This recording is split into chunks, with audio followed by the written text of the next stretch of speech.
Hey, good morning, guys. Kevin Cage back with another cryptocurrency update. Welcome to the channel. Like and sub if you like what you see. And let's get right into the information today. One take and uncut. So I just wanted to record a video going over a few important things, honestly. And keep in mind that Brad Garlinghouse's interview will be releasing shortly on CNN with Miss Julia Chatterley. So hopefully we'll get some actual news that could move the markets potentially. But honestly, in my experience, all I've seen is, just typical priming the masses for, adoption, basic information, being very, composed and conservative as a CEO. And I basically think they want to keep that image up, especially as they're looking to go public. So right here, XRP_Stort, definite follow here. Check this information out. So we're talking about FinCEN here. So again, FinCEN is the Financial Crime Enforcement Network. They are a bureau in the U.S. Department of the Treasury. They collect, analyze info about financial transactions. They want to combat domestic, international money laundering, terrorist financing, other financial crimes, etc. Talking a little bit about Steve Mnuchin again, the current Secretary of the Treasury. Now look at this.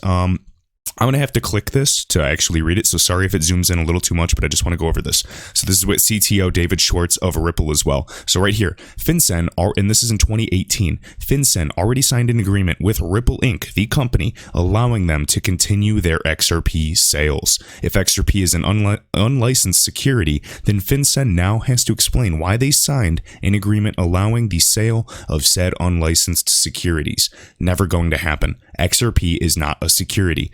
David Schwartz, at the time I was worried about that settlement would damage our credibility with FIs, financial institutions. Ironically, many actually saw this as a positive for reasons like this.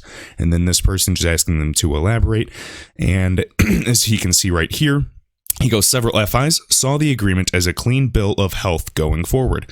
And that's awesome. Then Brad Garlinghouse, CEO, just watched Steve Mnuchin's press conference on regulating crypto and have personally spoken to him on this topic. I've also been ruminating on Donald Trump's tweets on cryptocurrency last week. And this was, of 2019. And then right here, Crime Enforcement Network FinCEN is preparing significant requirements around cryptocurrencies and we'll be seeing a lot of work coming out quickly. Now, Steve Mnuchin, he's literally said this. Now, this is not my belief. I'm just sharing what a reputable gentleman, net worth of $300 million, has to say. He says Bitcoin will not be around 5 years from now.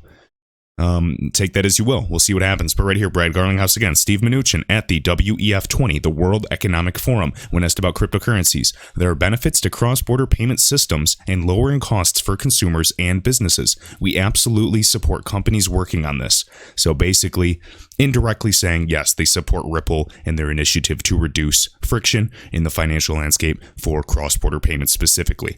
All right, critical to apply this pragmatism to U.S. regulation. Now, right here, Monday, August 20th, 2018, we can see right here at 11 a.m. meeting with Ripple, including Brad Garlinghouse, CEO, and David Schwartz, Chief Technology Officer, and then with John Roscoe, Special Assistant to the President of the United States, White House Office of Presidential Personnel.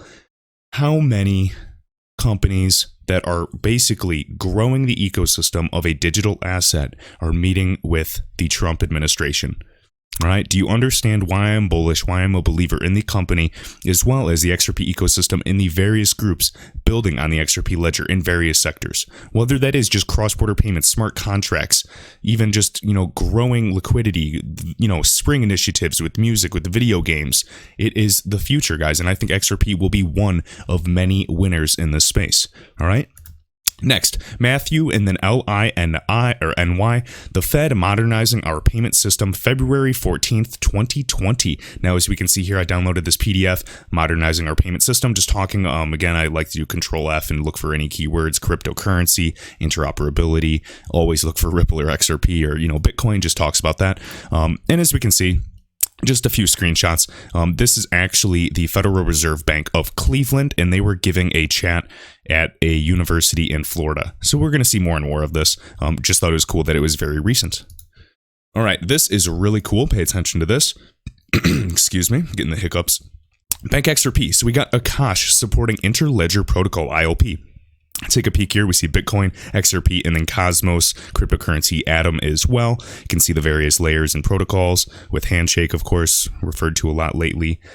And then what I found interesting is right here. So the next version of Akash will start supporting Interledger Protocol. And again, Akash, a decentralized protocol for provisioning, scaling, and securing cloud workloads, the world's only on-chain auction marketplace for off-chain container deployments.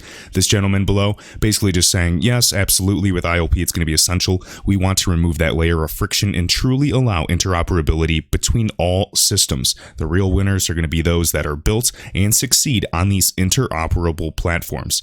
Says, when these tokens and protocols don't talk to each other, that's one of the biggest hindrances that we face today, especially in progress, let alone, regulatory uncertainty, of course. But we need to interoperate all these ecosystems and, most importantly, do it on a permissionless basis. XRP, guys.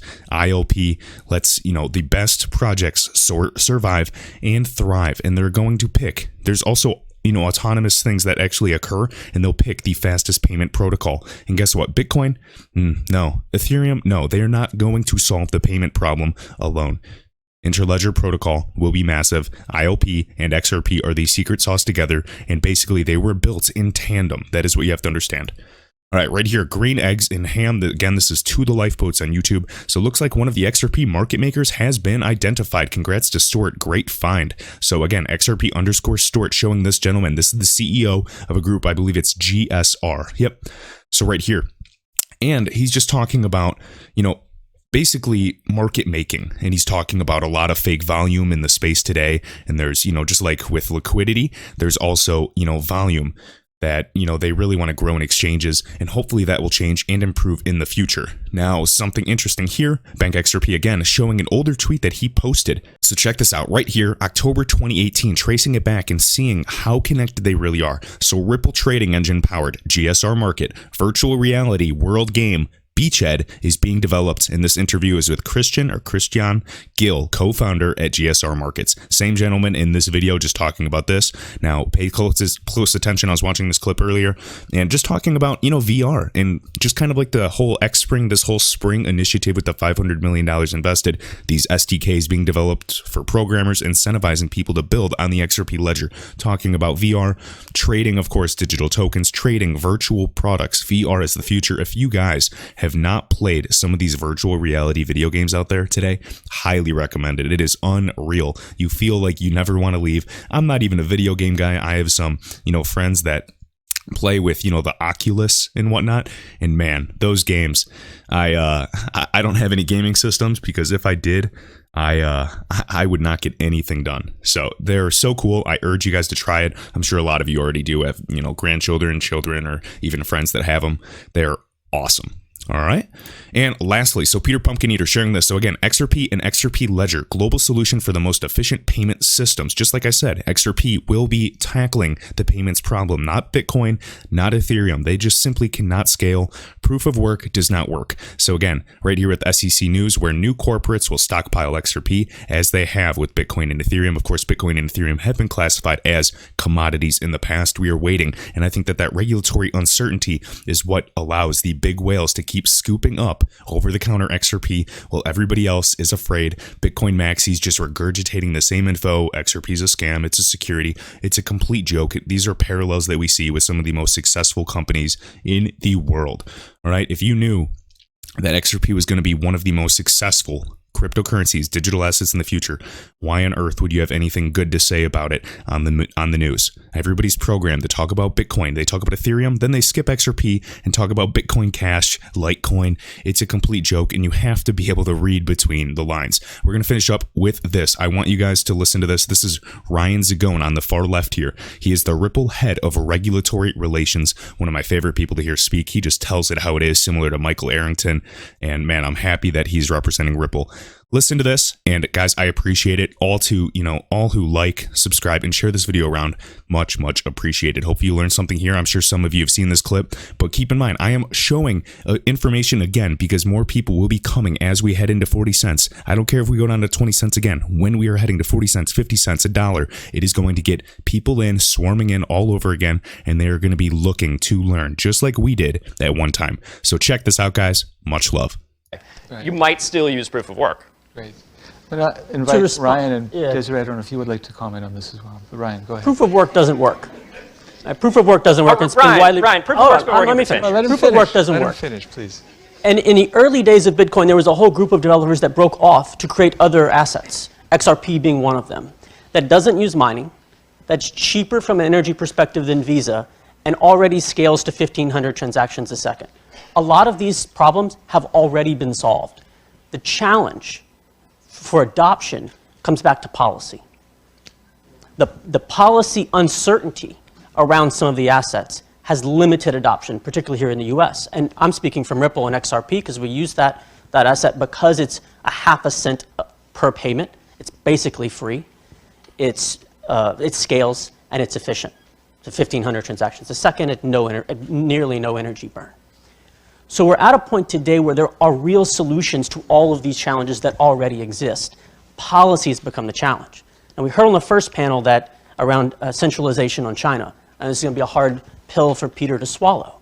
But 80% of the mining power for Bitcoin is controlled by 6 mining pools, 5 of which are in China. Today, the policy certainty in the US exists for Bitcoin and Ethereum, despite the fact those are China-controlled platforms. So activity goes to those platforms.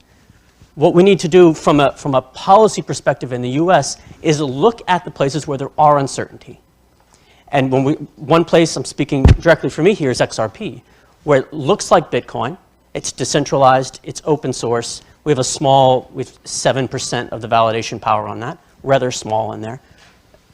Grouping or giving clarity to those ones that are very similar to Bitcoin and Ethereum, that have the same characteristics and should be classified the same way. And then we're creating a level playing field across all the cryptos. I'm not anti-Bitcoin or anti-Ethereum by any means. I think there's a lot of great potential and breakthrough there.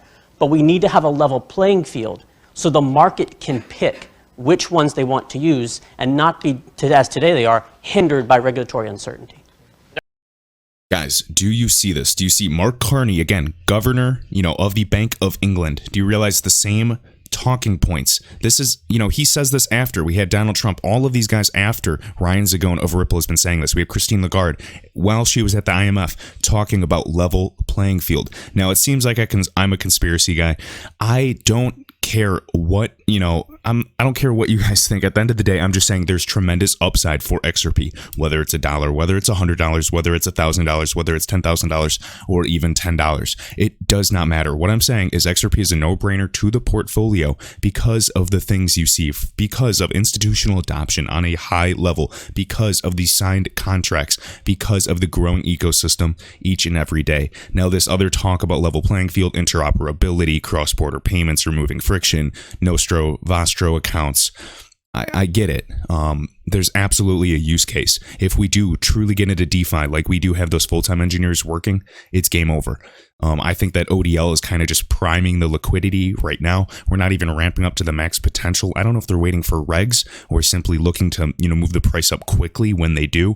I think it's rampant with a lot of manipulation. I'm not saying Ripple's doing it. I'm just saying that it exists in every market. There's so much manipulation, precious metals, stock market, you name it. I'm just saying that these things do exist, and I do my best to think logically, keep my head on my shoulders, and don't be fooled. I am one of the biggest XRP bulls. I would not be putting out information on this if I didn't believe it 1,000%. I think the upside is tremendous. Do I think the journey's over yet? Not at all. I think we're just getting started. But you just can't rule anything out, and you have to look at these players, all right? There's so much going on behind the scenes. I'll continue to, give updates, spit my opinion for what it's worth. And guys, I appreciate all of you. One of the, biggest things I appreciate, I don't ask for tips, but if you can like the video, just one little click, completely free, I really appreciate it. So with that, guys, I will see you in the next one. See ya.